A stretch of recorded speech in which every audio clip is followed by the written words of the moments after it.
Hello friends, fivers ക്രിയേഷൻസിലേക്ക് എല്ലാവർക്കും സ്വാഗതം. ഞാനിന്ന് സേമിയയും ഫ്രൂട്ട്സും വെച്ചിട്ടുള്ളൊരു പുഡിങ്ങിൻ്റെ റെസിപ്പി ആയിട്ടാണ് വന്നിരിക്കുന്നത്. അതിന് വേണ്ടിയിട്ട് ആദ്യം തന്നെ നമ്മൾ ജെല്ലി റെഡിയാക്കി വെക്കണം. അത് ഏത് ഫ്ലേവറിലുള്ള ജെല്ലി വേണമെങ്കിലും എടുക്കാം. ഞാനിപ്പോൾ സ്ട്രോബെറി ജെല്ലി സെറ്റ് ചെയ്ത് വെച്ചിട്ടുണ്ട്. ജെല്ലിയുടെ പാക്കറ്റുമ്പോൾ തന്നെ അതെങ്ങനെയാണ് തയ്യാറാക്കേണ്ടതെന്ന് എഴുതിയിട്ടുണ്ടാവും. ഇതിനു മുമ്പ് ഞാനൊരു ജെല്ലി പുഡിങ് പോസ്റ്റ് ചെയ്തിട്ടുണ്ട്. അതിൽ എങ്ങനെയാണ് സെറ്റ് ചെയ്യേണ്ടതെന്നുള്ളത് ഞാൻ പറഞ്ഞിട്ടുണ്ട്. അതിൻ്റെ ലിങ്ക് ഞാൻ താഴെ കൊടുക്കാം. കാണാത്തവരുണ്ടെങ്കിൽ കണ്ടു നോക്കൂ.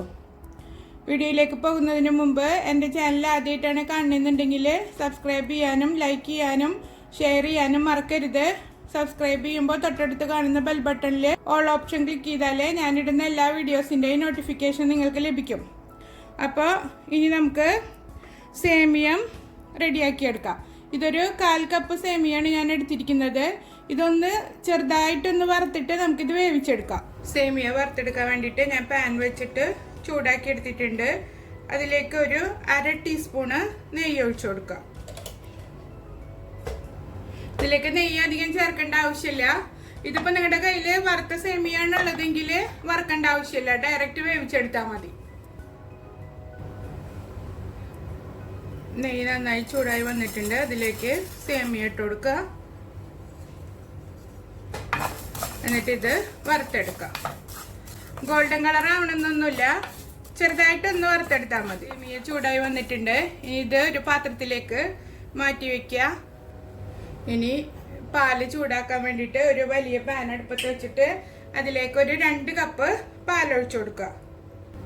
നിങ്ങൾ സേമിയ കൂടുതൽ എടുക്കുന്നുണ്ടെങ്കിൽ അതിനനുസരിച്ചിട്ട് പാലിൻ്റെ അളവും കൂട്ടി കൊടുക്കണം. ഞാനിപ്പോൾ 2 കപ്പ് പാൽ ഒഴിച്ചു കൊടുത്തിട്ടുണ്ട്. ഇനി ഇത് നന്നായി തിളപ്പിച്ചെടുക്കാം. പാല് തിളച്ച് വന്നിട്ടുണ്ട്. അതിലേക്ക് നമ്മൾ വറുത്തിട്ട് മാറ്റി വെച്ചിട്ടുള്ള സേമിയ ചേർത്ത് കൊടുക്കുക. എന്നിട്ടിത് വേവിച്ചെടുക്കുക. ചെറിയ തീയിലിട്ടിട്ട് വേവിച്ചെടുക്കണം. സേമിയ വേവുന്ന സമയം കൊണ്ട് നമുക്ക് ഒരു സാധനം കൂടെ മിക്സ് ചെയ്തെടുക്കണം. ഞാനിവിടെ ഒരു 1/4 കപ്പ് പാല് മാറ്റി വെച്ചിട്ടുണ്ട്. അതിലേക്ക് കസ്റ്റാർഡ് പൗഡർ ചേർത്ത് കൊടുക്കാം. കസ്റ്റാർഡ് പൗഡറോ അല്ലെങ്കിൽ കോൺഫ്ലവർ പൗഡറോ ചേർത്ത് കൊടുക്കാവുന്നതാണ്. ഞാനിപ്പോൾ ഇതിൽ കസ്റ്റാർഡ് പൗഡറാണ് ചേർക്കുന്നത്.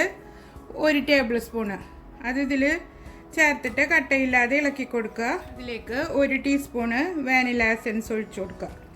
നിങ്ങൾക്ക് റോസ് വാട്ടറിൻ്റെ മണം ഇഷ്ടമാണെങ്കിൽ റോസ് വാട്ടർ ചേർത്ത് കൊടുക്കാവുന്നതാണ്.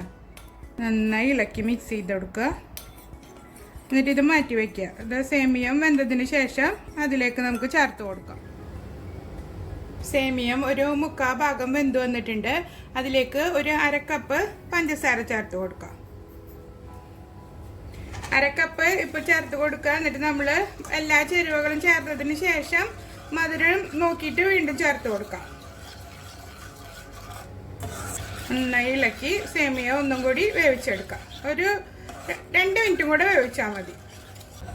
കനം കുറവുള്ള സേമിയാണെങ്കിൽ പെട്ടെന്ന് വെന്ത് കിട്ടും. ഇത് ഒരു ഇത്തിരി കട്ടി കൂടുതലുള്ള സേമിയാണ്. സേമിയ വെന്ത് വന്നിട്ടുണ്ട്. ഇനി ഇതിലേക്ക് നമുക്ക് കസ്റ്റാർഡ് പൗഡർ മിക്സ് ചെയ്ത് വെച്ചത് ഒഴിച്ചു കൊടുക്കാം.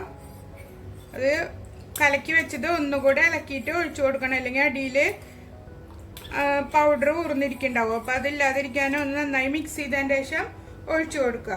ഇനിയിപ്പോൾ കസ്റ്റാർഡ് പൗഡർ ഇല്ലാന്നുണ്ടെങ്കിൽ കോൺഫ്ലവർ ചേർത്ത് കൊടുത്താലും മതി.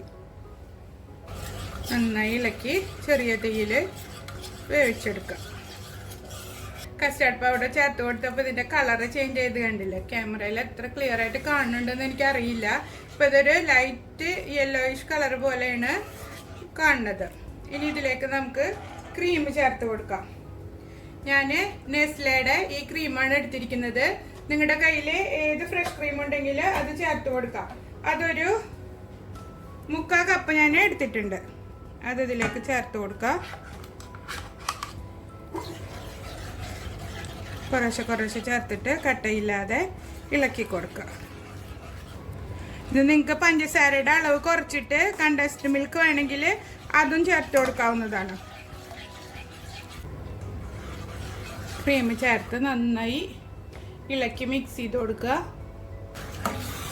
എന്നിട്ട് ഈ സമയത്ത് മധുരം നോക്കുക.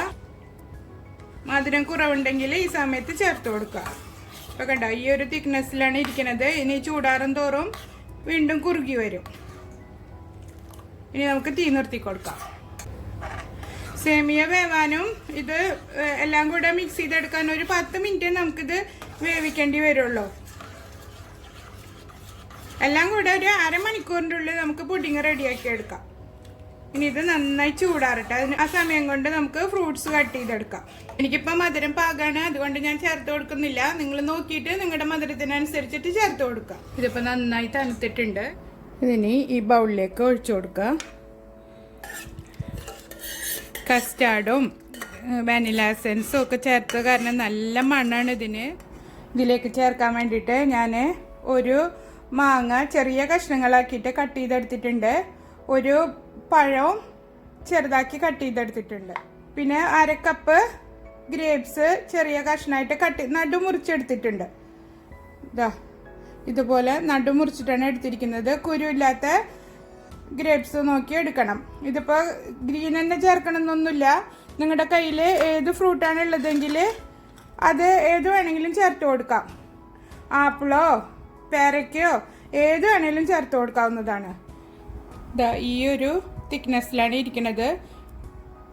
ഇതിലും ബാറ്ററി ആയിട്ട് ഇരിക്കാൻ പാടില്ല. ഈ ഒരു തിക്നെസ്സിൽ തന്നെ എടുക്കണം. അഥവാ തിക്നെസ് നല്ലോണം കൂടിപ്പോയിട്ടുണ്ടെങ്കിൽ പാല് ചൂടാക്കിയിട്ട് ഒഴിച്ചു കൊടുത്താൽ മതി. എന്നിട്ട് റൂം ടെമ്പറേച്ചറിലായതിനു ശേഷം ഫ്രൂട്ട്സ് മിക്സ് ചെയ്ത് കൊടുക്കുക. ഇതിലേക്ക് ഓറഞ്ചും പൈനാപ്പിളും ചേർത്ത് കൊടുക്കരുത് കേട്ടോ. കാരണം ഓറഞ്ച് ചേർത്താൽ നന്നായി കഴിക്കും.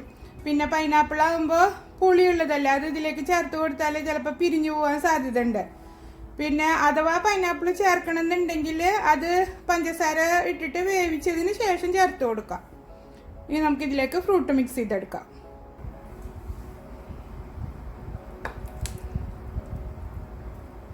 മാങ്ങ ചേർത്ത് കൊടുക്കുക, പഴം,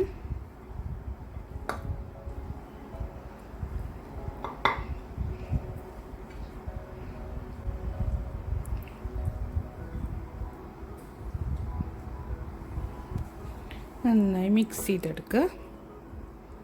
ഇപ്പം തണുപ്പ് ഇഷ്ടമില്ലാത്ത ആൾക്കാരുണ്ടാവുമല്ലോ, അങ്ങനെയുള്ളവർക്ക് ഈ ഒരു സ്റ്റേജിൽ നമുക്ക് സെർവ് ചെയ്യാവുന്നതാണ്.